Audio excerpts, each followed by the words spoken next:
সুপ্রিয় দর্শক, আশা করি সবাই ভালো আছেন। তো যে যেখান থেকে আমাদের ভিডিওটা দেখতেছেন সবাইকে জানাই অসংখ্য ধন্যবাদ। তো এটা হচ্ছে গিয়ে নারায়ণগঞ্জ জেলা ফতুল্লা থানা এনায়তনগর ২ নং ডিস্ট্রিক্ট শিল্পনগর এলাকা পঞ্চবটি মোচরের একটু সামনে আগে আসলে হয় মেতারখোলা মোচর। যে মেতারখোলা মোচরটা, এই মেতারখোলা মোচরেতে ধরে আমি যে পর্যন্ত দাঁড়িয়ে আছি এই পর্যন্ত রাত যত গভীর হয় ততই কিন্তু এই জায়গাটা ভয়ানক হয়। যেহেতু এটা নারায়ণগঞ্জ ডিস্ট্রিক্ট শিল্পনগর একটা এলাকা, এই এলাকাটার ভিতরে আপনি হাজার হাজার লক্ষ লক্ষ কর্মজীবী মানুষ আছে, শ্রমিক ভাই বোনেরা আছে।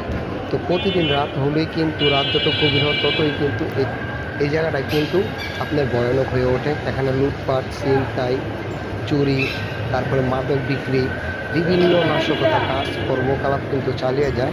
তো এই জায়গাটা যারা চলাফেরা করতেছেন এবং নারায়ণগঞ্জবাসী যারা আছেন এবং বিসিকের এই জনগণ যারা আছেন, আপনারা যারা ভিডিওটা দেখতেছেন এই মহল্লার, আপনারা এই জায়গাটা একটু রাত্র বিরাত্রে সাবধানে চলবেন, যেন আপনারা কখনো কোনো বিপদ এবং দুর্ঘটনা না শিকার হন। তো ভিডিওটা